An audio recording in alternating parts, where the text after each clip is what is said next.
Hello, it's Philip Cargon, Tea with a Druid 72. Do pull up a log.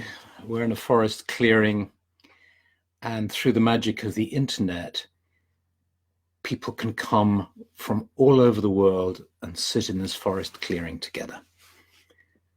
So let's sit in this forest clearing and say hello, announce that you're here, say where you're from. It helps to build a sense of community, and it's good to hear from you. Larry from Oregon, hi. Brian from Michigan, hello there. Andre from the Netherlands. Ben from St. Lucia, wow. Kit from Torbay in Devon. Adi from New Zealand. Bianca from Berlin. Great. Everybody's arriving. That's really lovely to be with you today. And I'm going to start talking, but please keep introducing yourself because everybody can read the comments, and so we can all see. So even if I'm not greeting you individually, I know that that you're there. So that's great. So what I want to talk to you today about, and for us to share today about, is that we've reached an incredibly interesting moment in the story of humanity, I think. We've reached a real sea change in consciousness. It's not, for many of us, it's not that the news about the environmental is a surprise to us, because many of us have known about this for a long time. The Club of Rome's report was issued in 1972. That's 47 years ago. So that's almost 50 years. For almost 50 years, many of us have known about the impending catastrophe that we're moving towards. And you know, they pointed out, the Club of Rome pointed out that this stress on continuous economic growth was simply unsustainable in a finite planet.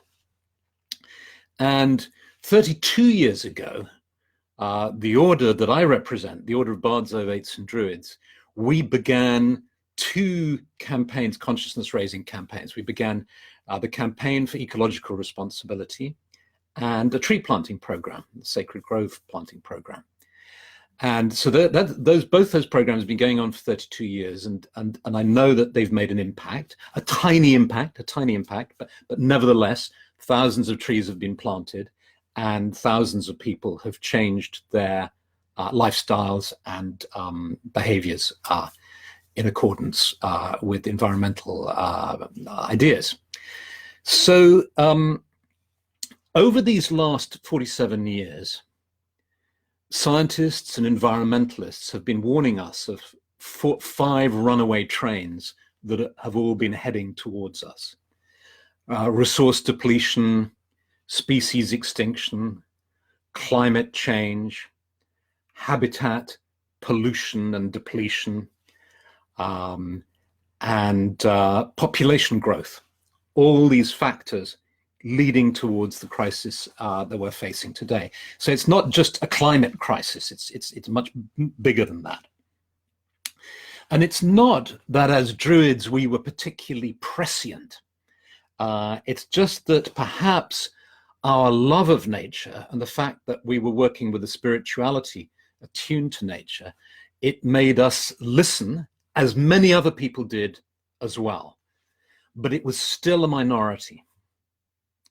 There was a big jump in '88 when there was, there were the big fires in Yosemite and so on, and there was a raising of awareness. Friends of the Earth, Greenpeace, and so on got really active. But still, we're talking about a minority.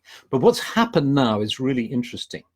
A number of things have happened at the same time. The wonderful young woman Greta Thunberg, her activating school children around the world.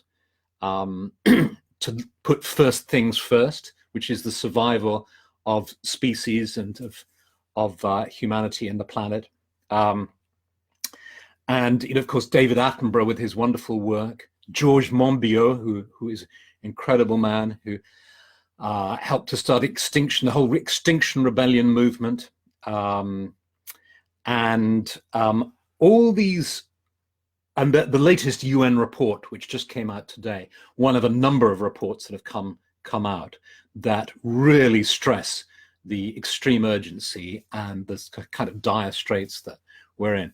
All these factors have come together to raise much more awareness and to make a wider population become aware of these issues. A few months back, there was a lot of consciousness raising about the plastics, marine pollution and plastic pollution, led by, of all papers, one of the people who were leading it was the Daily Mail, surprisingly.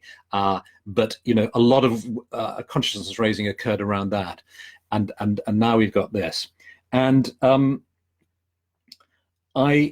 of course, there's still a lot more work to do, which is why we mustn't stop. That we've got Trump, Bolsonaro, Theresa May, who thinks that arranging the chairs on the deck of the Titanic, i.e., focusing on Brexit, is the most important thing, when this is obviously the most important thing.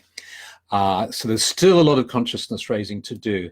But there's no doubt, I think, that we've reached a sea change, which is why the Labour Party, apparently, if I'm right, have said they will declare a climate emergency, why the Scottish National Party will declare a climate emergency. These are major political parties. Why the Green Party saw in the recent elections in the UK saw a good upswing in the number of seats in local elections.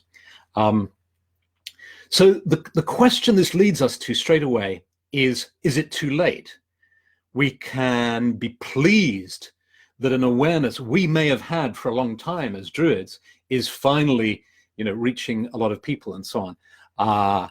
But is it too late? Have we gone beyond the tipping point?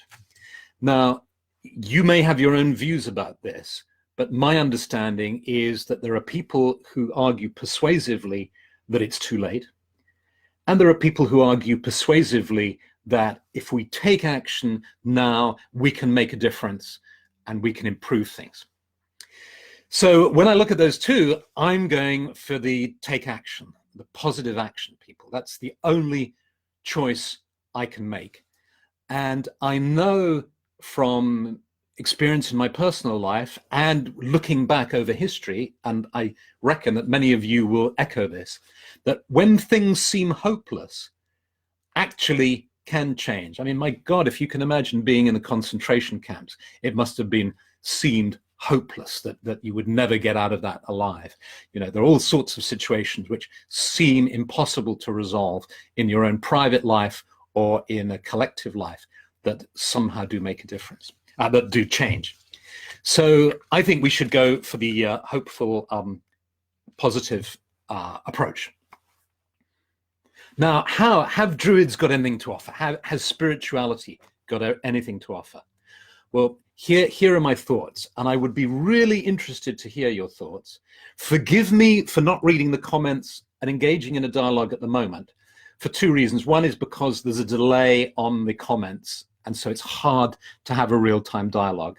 Secondly, I'm aware that this is a short program, as it were. I'm going to try and make some longer recordings. Various people like the Pagan Environmental Alliance and so on want me to do some films, so I shall do that. But the great thing with this system is you can write in here whenever you like. So if you're listening to this in a week's time, the recording, you can type in how you feel. So you don't have to feel rushed into typing out your opinion right now.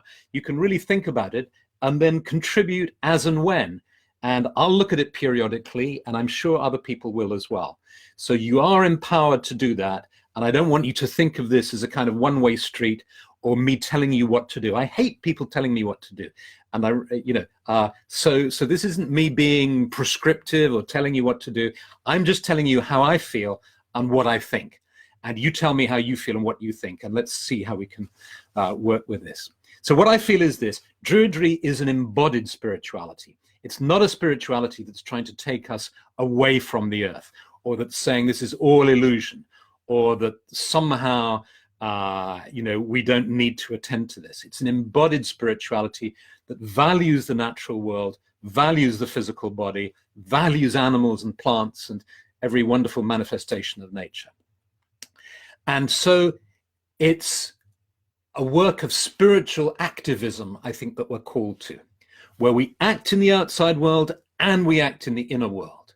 We believe in the power of magic. We believe in the power of consciousness.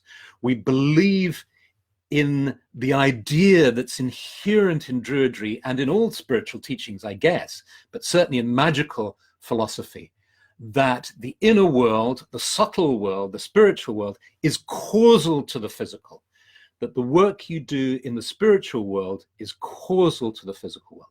So inner work is really important, but outer work is important too. And so in the order, right from the beginning, we encourage people to find where their passion is, whether it's a particular species of animal, whether it's a particular element like the water, the sea, the purity of water, the purity of the air, whatever it is that really touches you and moves you, work in that field. Give money if you can't give your physical energy and effort. If you can do that too, get engaged in environmental work and charities and so on. And that's really what the Campaign for Ecological Responsibility does as well. In that, I'll give links in my in the blog post on this. But we encourage people to work to on changing their lifestyle in all sorts of ways, and not only individually, so individual ecological responsibility, but corporate ecological responsibility as well. That's who you work for, if you have a company or you have a business, applying that rationale to the way you do business and the way you earn money, and also influencing other businesses and corporations and so on. And also global political ecological responsibility. So influencing the political sphere.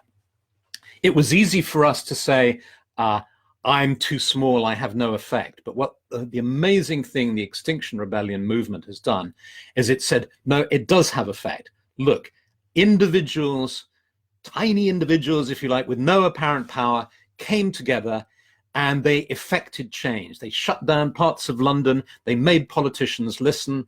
The Labour Party has listened to them. The Scottish National Party has listened to them. Parts of the Conservative Party are listening. Theresa May felt it was important to meet MBS, but not meet Greta Thunberg. That kind of tells you a lot about where she's at the moment. But so pressure at the political level does work, from the tiny bit of slacktivism, as it's called, of signing petitions, right the way through to being on demonstrations in the heart of a city. We have more power than we think is the big gift that the Extinction Rebellion movement has given. Because there was a very moving piece, I don't know whether you saw it, an 82-year-old guy who was being arrested, and he was happy to be arrested in London. Okay, he was really tearful because he was saying, I don't want my grandchildren to inherit an earth that we've screwed up. And he was every man. He was an ordinary man. He wasn't a hippie. He wasn't a punk. He wasn't a kid. He was an ordinary elderly man who just had an open heart and who had common sense, unlike some of our politicians and leaders. So that's one way we can work. And another way that is very specifically Druidic, I think, is, but also, again, let's not claim things to be Druidic, because, this consciousness is for everybody, I think, which is trees. We just need to plant trees. Druids are par excellence the lovers of trees. We worship trees, we adore trees, we love trees. We know they are our salvation, literally. Literally, they keep us alive on this planet. They are our brothers and sisters, and we adore them and love them and worship them and want to protect them. And about 4,000 or 5,000 people might watch this video. The people who watch these videos vary between 2,000 and 5,000, say. Some of them up to 10,000, actually. But let's say 4,000 people watch this video. And let's say every single person, after they've watched this video, commits to planting 10 trees. By May, you don't have to do it physically if you don't want to. You can make a donation. There's a place in the States that will plant a tree for $1 for you. So that's a $10 donation. $10, 10 trees are planted. How many trees will we have planted because of tonight's broadcast? 40,000. 4 times 10. 4,000 viewers plant 10 trees each. We've planted 40,000 trees with this initiative. So I'm going to give you the URL, and please, if you feel moved to, do that. I'll give you a few. That's an organization in the States. There's organizations in the UK and Scotland. The Order supports Trees for Life in Scotland. They charge £6 a tree. It's a bit more, but for £60, you can plant 10 trees in the Caledonian forest and help to reforest Scotland. Wouldn't that be fantastic? So that is totally congruent with our spirituality, the spirituality of the Druids. So there's outer work. What about inner work? Well, the inner work is working with trees within. And this inner work we're going to do right now. I'm going to lead a meditation, which you're really welcome to join in, feeling that people all over the world are doing this. Or just listen and then decide to do it later yourself when it feels right. But you know what the word druid means. It's made up of 2 syllables, dru and id. Dru is said etymologically to mean steadfast, or also to come from the oak, which is the tree. Oak, and then id, a Proto-Indo-European syllable from which we get words like witness, wisdom, knowledge, understanding. Put the 2 together and you get the understanding of the oak, tree wisdom, the tree sage, the forest sage. This is what we're aspiring to be, I think, as Druids, is forest sages.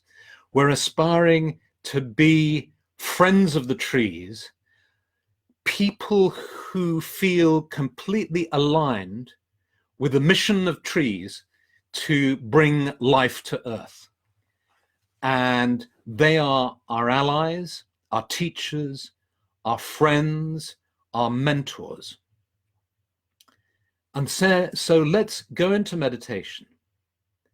And this meditation at one level acts as a resourcing for us.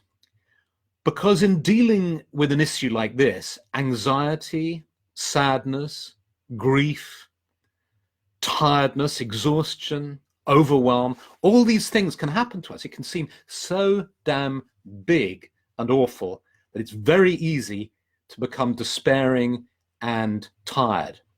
We need, if we're to be responsible and to act responsibly, we need to resource ourselves. And Druidry offers a way of doing that, which is going into the sacred grove, which is going in to the inner world and connecting with the trees and the spirits of the trees, and letting go and allowing the energy of the trees to refresh us and sustain us and resource us, to fill us with energy and vitality. So then we can come back out into the world and to be of use. So let's do this now. So here we are sitting in front of our computer screens, but at the same time as being fully grounded here and now in front of our computers or phones or tablets, we can also close our eyes to better concentrate on ourselves and allow ourselves to become aware of being in a clearing in a forest, being in the sacred grove. A sacred grove is a safe place in the forest, a clearing where the sunlight comes in and the moon and starlight comes in, where the trees are strong and powerful, and they act as a protection to us and as a resource to us. They are our friends and allies. And become aware of being seated in the sacred grove. And first, become aware of the earth beneath you. Feel the earth. Feel the organisms in the earth, the life in the earth. Breathe in deeply into the belly. Hold for a moment. and then breathe out fully and deeply. And as you breathe out, allow all your tensions just to drift into the earth, to be transformed.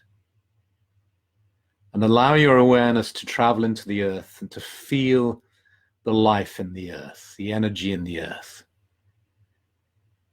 bringing you a sense of stability as you breathe in and breathe out.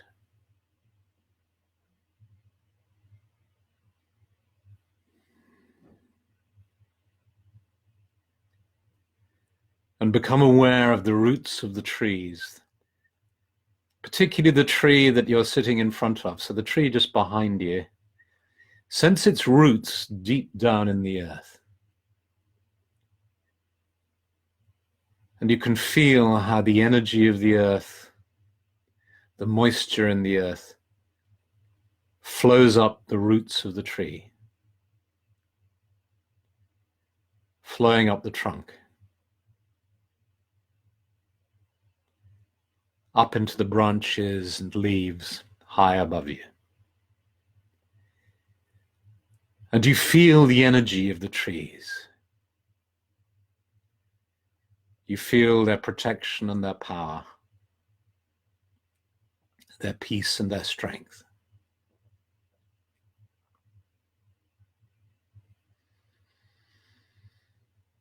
And as you breathe in the oxygen that the trees are giving you. Breathe in the essential oils that the trees are also giving to you.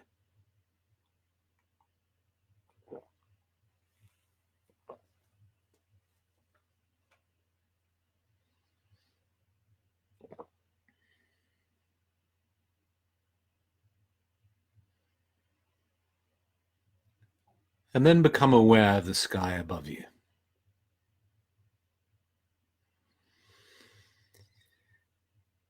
And breathe in the energy of the sky. And as the energy of the sky flows into you, feel this vitality energizing every cell of your being.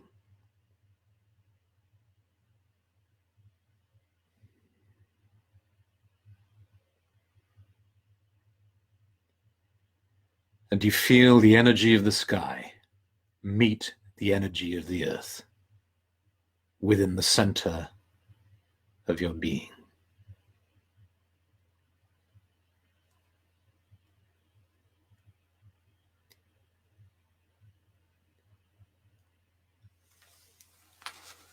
And become aware now of the whole grove and of the community of life within it. Sense the presence of your fellow meditators seated in a circle in the grove. The presence of the trees, your brothers and sisters, allies and mentors. Of the animals and the insects in the forest.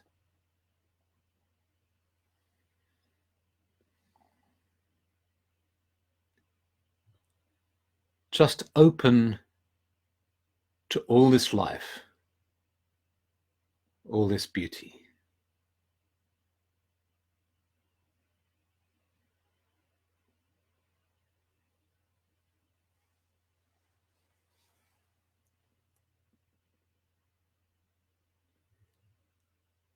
And allow your focus now to move towards your heart. And you might find it helpful to move your arms up so that you move your palms to your heart. It's as if you hold that sense of community, that love, aware of it outside, but also inside, feeling that warmth and that unity and that connection within your own heart.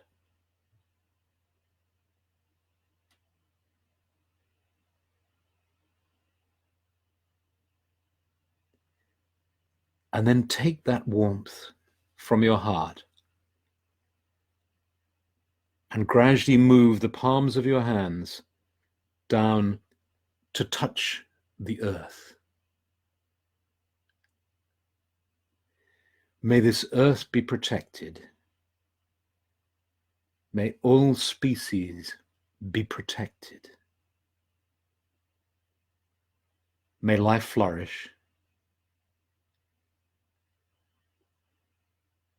May life flourish on earth.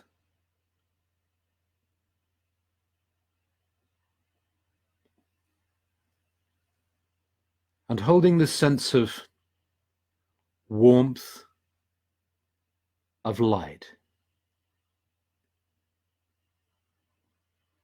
just allow your sense of light, of love, of warmth spreading out from this grove, spreading out from this earth that you've touched, just effortlessly. You can bring your hands back either to your heart or just to being in your lap, with a sense of, so may it be. So may it be.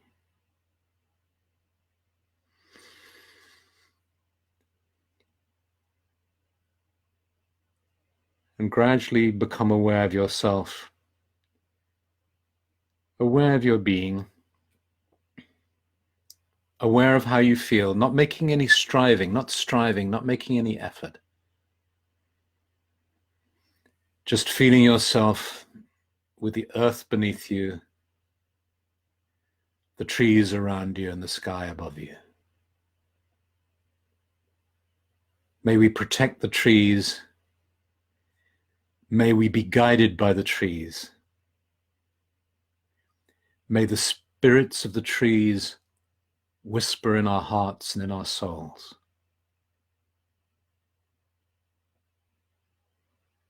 May we be champions of the trees, protectors of the trees.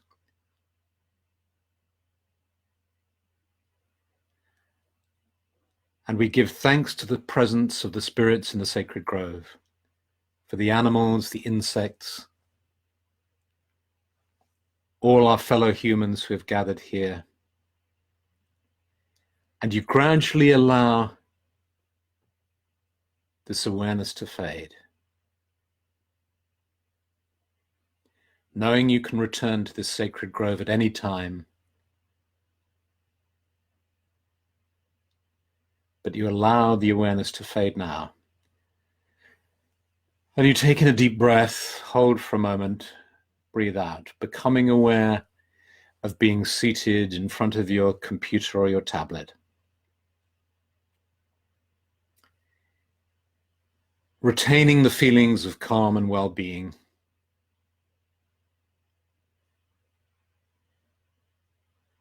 Retaining the light of hope in your heart.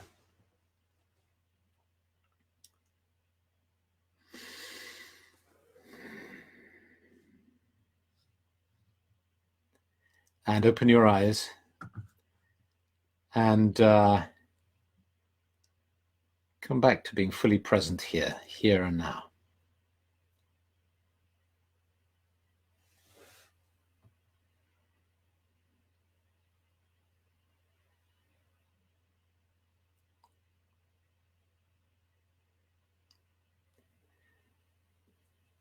And there's something about creating this atmosphere, this energy, this feeling, whatever you want to call it,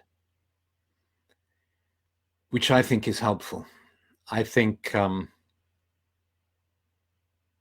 it makes change.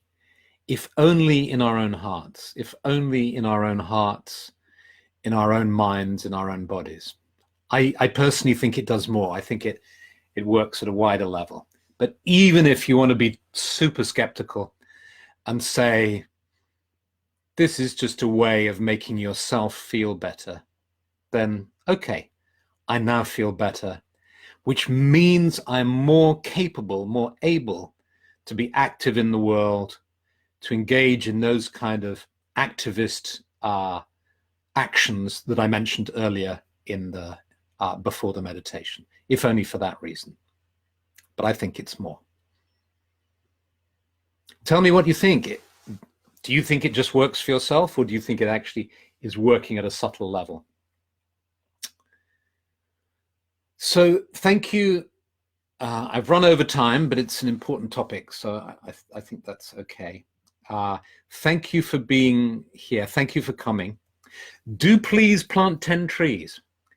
I'll put up some links, and if you plant 10 trees, if you do it, if everybody who hears this does it, just this one little clip, video clip thing, will have initiated 40,000 trees maybe being planted in the world.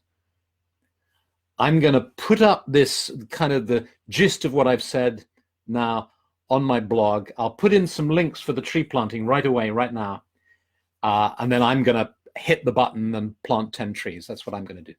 Okay, so much love, many blessings. Have a wonderful week ahead. And I will see you next week, next Monday. Okay, bye. And do please write comments. I'd be really interested to read them. Okay, bye.